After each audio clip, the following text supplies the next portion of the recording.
Bismillah ve bizikri veliyillah. Esselamu aleyküm cemiyen ve rahmetullahi teala ve barakatuh. Bugünkü mövzumuz ruzinin və bərəkətin artması barəsində olacaq. Bu məsələni bir videoya sıxışdırmaq mümkün deyil.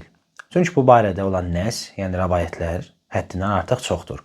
Hansı əməllər ruzini artırır, hansı əməllər bərəkəti daha çoxaldır və hansı əməllər bu işləri, yəni ruzini və bərəkəti aradan aparır. Bu barədə tövsiyələr çoxdur. Yəni xüsusən alimlərimiz və Əhl-i Beyt əleyhissalam tərəfindən nəql olunan hədislərdə və tövsiyələrdə. Sadəcə olaraq biz istədik bu gün 10 məsələyə toxunaq. Bu məsələn bəziləriniz şərh bölməsində deyə bilərsiniz ki, bəzi məsələlər var idi ki, siz o məsələlərə toxunmadınız. Bəli, inşallah bu məsələni silsiləvari bir videoya çevirəcəyik. Bu gün 10 məsələyə toxunacağıq və silsiləvari şəkildə davam eləyəcək ondan o yana. İlk öncə mən istəyərdim bu məsələyə toxunam ki, bəzi qardaşlar buyururlar ki, qazanırıq. Allaha həmd olsun. Amma pulun dadını bilmirik. Yəni pulun üzünü görmürük. Və bəzi qardaşlar var ki, buyururlar ki, pulun hardan gəlib, hara gedəcəyini hesablaya bilmirik. Yəni bir yerdən gəlir, digər yerdən hara gedir bilmirik. Bu və buna bənzər daha çox məsələlərdə bəzi qardaşlarımıza bugün çalışdığımız qədər qısa və korrektiv şəkildə istəyərdik ki, bəzi tövsiyələri çatdıraq. Xüsusən də imamlarımız və Peyğəmbərimiz tərəfindən. İlk öncə bunu qeyd eləmək istəyərdik ki, Allah qatında Allaha ən sevimli bəndə əziyyət çəkən bəndədir. Bir insan əgər əziyyət çəkirsə, cavanlığını axirəti üçün və dünyasını abadlaşdırmaq üçün çalışırsa, ondan Allaha sevimli bəndə ola bilməz. Ona görə də bəzi qardaşlarımız elə subay ikən, cavan ikən Allahın yolunda çalışsınlar və Allahın yolunda axirətləri üçün ev tiksinlər. Elə buradan başlasınlar o binanın tikilməsinə. Keçək artıq ən mühüm məsələyə. Birinci məsələmiz bu top 10 tövsiyələrdən biri. Birinci məsələmiz istiğfarı çoxaltmaqdır. Kim istiğfarı çoxaltsa, Allah onun günahlarını bağışlayar. Daim istiğfar edənin, əstəğfirullah Rabbi və ətub ileyh deyənin Allah günahlarını bağışlayar. Və günahları bağışlanan şəxsin də ruzisi davamlı artar. Və bu məsələlərdən ilki istiğfardır. İstiğfarı artırın. Həzrət Əli əleyhissalam buyurur, hədislərindən birində, istiğfar Allah qatında rəhmətə və bəndənin ruzisinin davamlı və bərəkətli olmasında meyardır. Yəni bir şəxs əgər istəsə ruzisinin axını eləməsini öz üzərinə və bərəkətinin daimi olmasını və Allah qatında rəhmətə çatmasını daima nədir? İstiğfar eyləsin və istiğfarla məşğul olsun. Allah subhanahu wa ta'ala xüsusən də Nuh surəsinin 10-cu 12-ci ayəsində belə buyurur. Allahdan bağışlanma diləyin. Həqiqətən Allah bağışlayandır. O sizlər üçün nədir? Göydən yağış yağdırar. Birisi də yağış rəhmət əlamətidir. Yağış yağdığı zaman əgər bir insan dua eləyə bilsə, onun duası Allah qatında nədir? Qəbul olar. O sizlərə göydən bol yağış yağdırar, sizləri övladla, mallarla nədir? Gücləndirər. Sizin üçün bağlar salar və çaylar axıdar. Bu da bu ayədə buna dəlalət eləyir ki, Allah subhanahu wa ta'ala bizim üçün bu qədər ruzi və bərəkət axınını davamlı edər. Hansı əməllərimizə əsasən? O əməllərimizə əsasən ki, Allahdan bağışlanma diləyək. Necə ki, Həzrət Əli əleyhissalam buyurur ki, istiğfarı artırın. İstiğfar ruzinin axınına dəlalət eləyər. Və bir şəxs gəzər istəsə ki, öz üzərinə ruzi axını olsun, bərəkət axını olsun, həmin şəxs çoxlu istiğfar. Sadiq əleyhissalam da digər bir hədisdə buyurur ki, əgər görsəniz ki, ruziniz gecikib, məsələn, bəzən olur da insan çalışır, əmək sərf eləyir və görür ki, hardasa bu insanın ruzisi gecikib. Daha çox Allahdan daha çox bəkləntilər olur, daha çox gözləyir Allahdan, amma nəsə gecikir bu adamın ruzisi. İmam Sadiq əleyhissalam buyurur ki, əgər ruzinizin gecikdiyini görsəniz, istiğfarı artırın. Əgər istiğfarı çoxaltsanız, ruziniz vaxtında sizə yetişər. Bugünkü ikinci tövsiyəmizdə ruzini sədəqə ilə artırın. Kim çoxlu sədəqə versə, həmin şəxsin ruzisi nədir? Ona axın eləyər. Və digər bir hədisdə də rəvayət olunur ki, ruzinin açarı sədəqədir. Bəzi qardaşlarımız və bacılarımız gündəlik, bəziləri var 3 dəfə gündəlik, 1 dəfə və yaxud da gün aşırı və yaxud da daim hər gün ruzi çıxırlar. Daim hər gün sədəqə çıxarlar.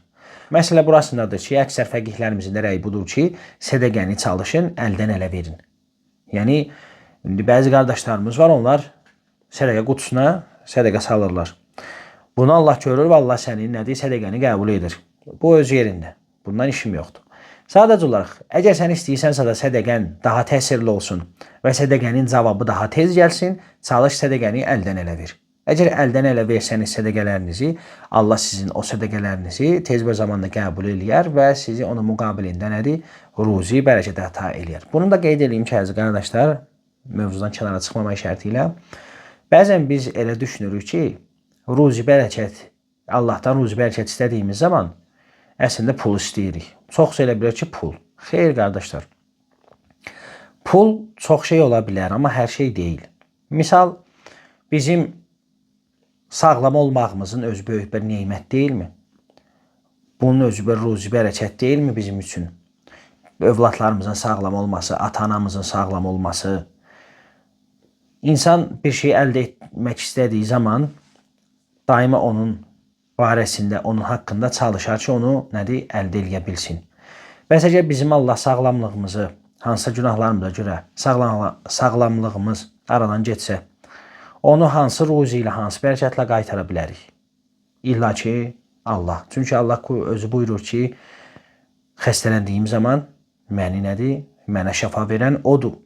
Ona görə də heç vaxt ruzini, bərəkəti pulla ölçməyin və pulla dəyişməyin. Allah mümkündür ruzini sənə qarnını doydurmaq yolu ilə versin. Mümkündür ruzini hansısa bir bəlanı başından dəf eləsin. Nəuzubillah, övladını itirmək bəlası, sərvətini itirmək bəlası, hansısa bir mühüm, zəruri bir məsələdə səni gecikdirmə, əlindən almaq bəlası. Bunları dəf eləyən, hamısını sənə bağışlayan Allah subhanahu wa ta'aladır. Ona görə də ruzi, bərəkət istədiyin zaman heç vaxt axlında pul olmasın.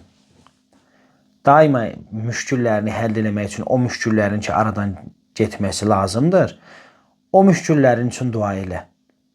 Növbəti, üçüncü tövsiyə mömin qardaşın üçün dua eləməsi üçün. Əgər bir şəxs daima dualarında özünü deyil də mömin qardaşını və yaxud da mömin bacısını dua eləsə, Allah həmin şəxsin duasını qəbul eləyər. Həmin şəxsin duası sürətli şəkildə qəbul olar. İndi sual olunur ki, bəs əgər mən özümə dua eləmirəm, başqasına dua eləyirəm, bunun mənə nə savabı var? Rəvayətdə nəql olunur ki, əgər bir şəxs başqası üçün daim dualarında ilk özünü deyil də başqalarına dua eləsə, Allah onu bəladan amanda saxlayar. Allah onun duasını qəbul eləyər, onun ruzisinin artmasına səbəb olar bu duaları və onun bərəkəti daimi olar. Misal, xüsusən də o qardaşlarımız ki, mömin qardaşlarımız, bacılarımız var, bir-birlərinin halından agahdılar. Məsələn, biri evlənmək istəyir, biri övladına, məsələn, filan şey almaq istəyir, biri filan xəstəlikdən qurtulmaq istəyir, biri istəyir, məsələn, müsəlmanlar izzətli olsun. Müxtəlif dualar var, müxtəlif istəklər var. Allah hər kəsin zahirdə və batində olan dualarını qəbul eləsin. İlk öncə, bizə lazım olan məsələ budur ki, insan əgər daima ustadına, yəni müəlliminə, onu böyüdənə, ata, anıya, nəniyə, əqrabasına, dostuna dua eləsə, Allah nədir? Onun ruzisini, bərəkətini artır. Və sən də əgər ruzinin, bərəkətinin artmasını istəyirsənsə, daima digərləri üçün, digər möminlər üçün dua elə. Dördüncü məsələ, 10 tövsiyələrimizdən dördüncüsü, sübh namazından günəş çıxana qədər Allahı zikr eləyin. Tövsiyəsidir Əhl-i Beyt əleyhissalam. Əgər bir şəxs sübh namazını qıla və sübh namazından sonra yatmaya və günəş çıxana qədər Allahı zikr eləsə, bunun təsiri onun işləməyindən daha çoxdur. Baxın, təsiri daha çoxdur dedikdə bu demək deyil ki, işi gücü burax, sübh namazından günəş çıxana qədər nədir? Dua ilə, Allahı zikr elə. Xeyr, Əgər bir şəxs bu işi görsə, bunun müqabilində Allah ona minlərcə nədir? Gözəl iş, gözəl xəbər əta eləyər. Rəvayətlərdə də varid olub ki, bir şəxs əgər sübh namazından günəş çıxana qədər yatmasa və Allah zikr eləsə, Allah onu minlərlə bəladan amanda saxlayar. Allah onu qoruyar, ona gözəl ruzilər əta eləyər və nədir? Onun bərəkətini davamlı eləyər. Və 5-ci məsələmiz qohumlarla əlaqə və qonşularla gözəl davranmaq. Bu məsələyə digər bir adla silə-i rəhim deyilir.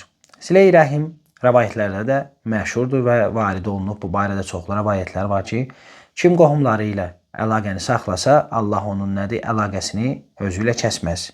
Allah onun ruzisini artırar və ruzini siz qohumlarda axtarın. Qohumlarınızı ziyarət edin. Hətta o qohumlarınız ki, gəl gediniz kəsilib. Artıq bir-birinizi hətta tanımırsınız. Bir-birinizi tanıyın, bir-birinizin evinizə qonaq kimi gəl eləyin. Və bəzi alimlərimiz də tövsiyə edirlər ki, qohumlarınızı ziyarət etdiyiniz zaman, qonaq getdiyiniz zaman onların evlərinə çalışın əli boş getməyin.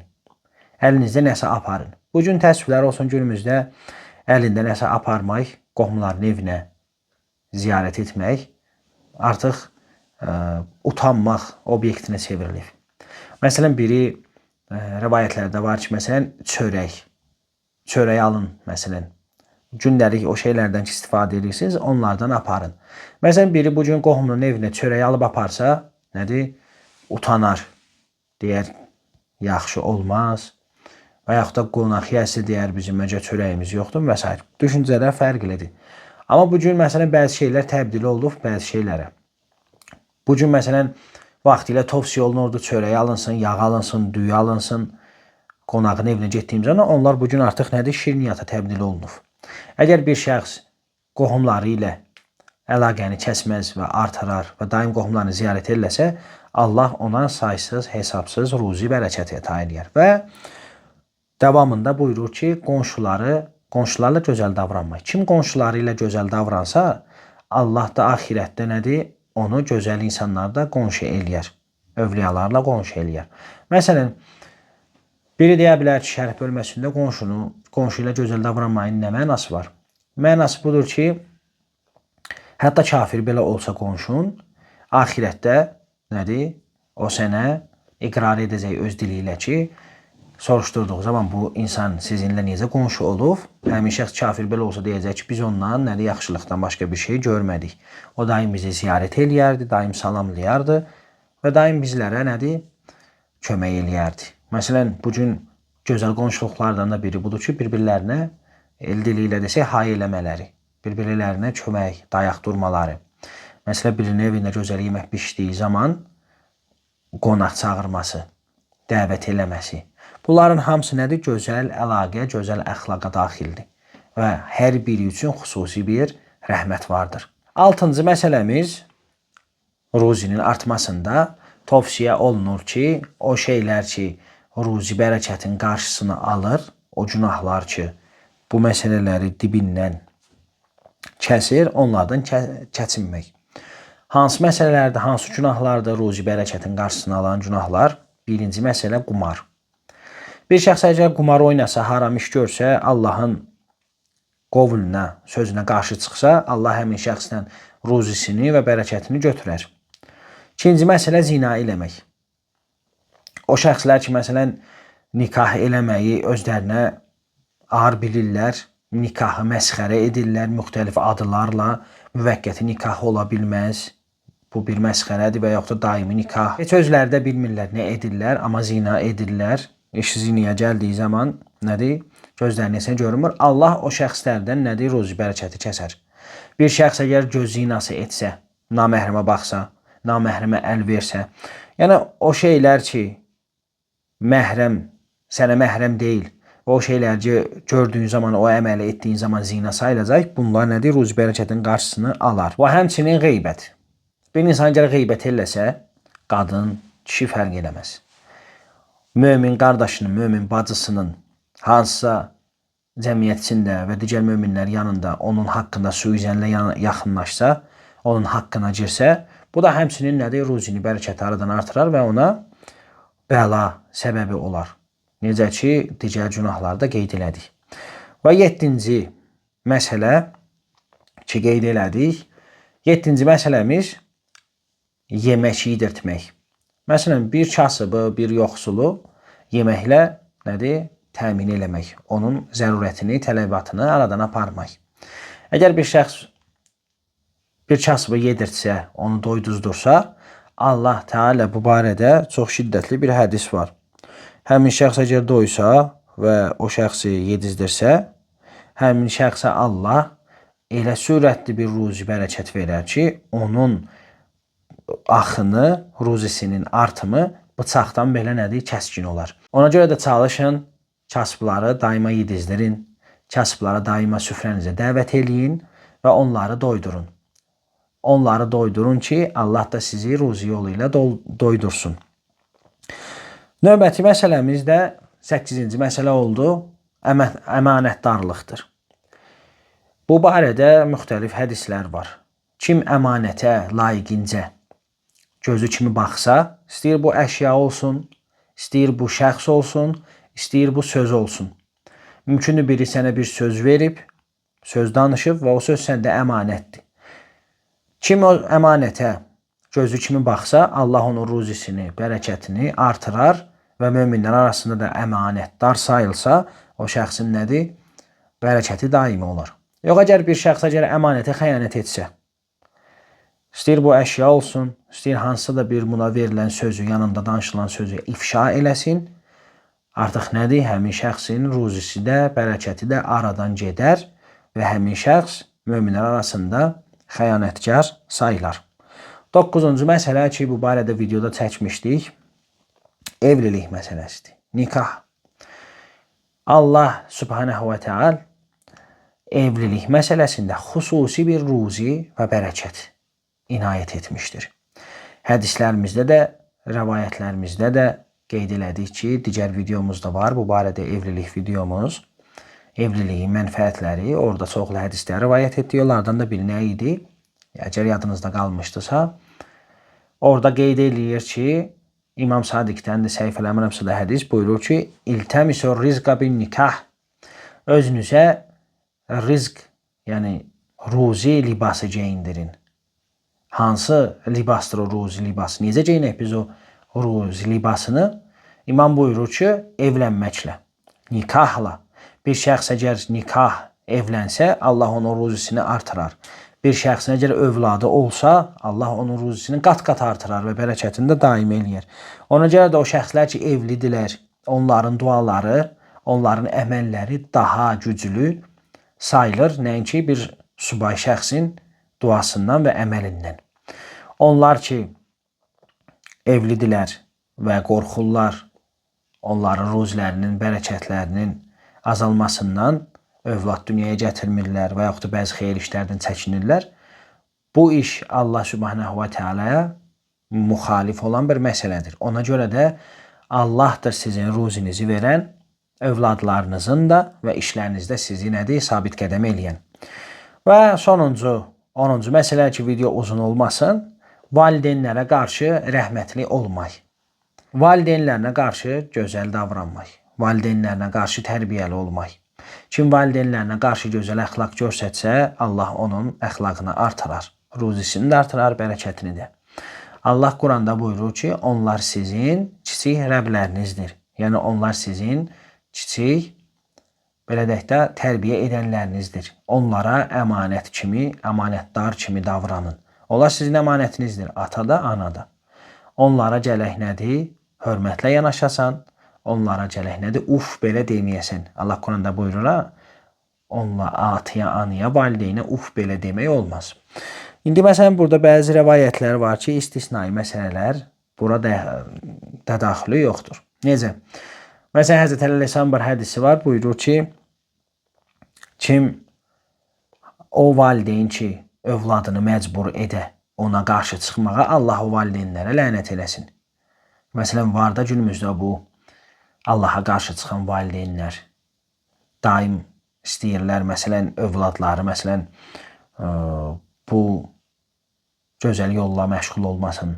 Hər cür valideyn var əslində. Bizim məsələn belə götürsək əgər, hər cür valideyn var. Bəzi valideyn var ki, məsələn şərabxordur. Daima da oğlu məsələn mömindir, daima göndərir ki, buna şərab alsın. Və yaxud da bəzi analar var ki, çox pis məsələn əməllərlə məşğuldur. Cadu ilə məşğuldur, qeybətlə məşğuldur, günahlarla məşğuldur və övladını da daima istəyir ki, özünə tərəf çəksin. Və belə valideynlərə Həzrət Əleyhisselam buyurun deyir, Allah onlara lənət eləsin. Allah onların saylarını azaltsın. Ona görə də bugünlük bizim tövsiyələrimiz bu qədərdir. Video uzun olmasın deyə 10 dənə tövsiyə dedik Əhl-i Beytdən. İnşallah gələn videolarımızda Allahın izni ilə bu tövsiyələri artıracağıq. 20-dən 30, 30-dan 40 və s.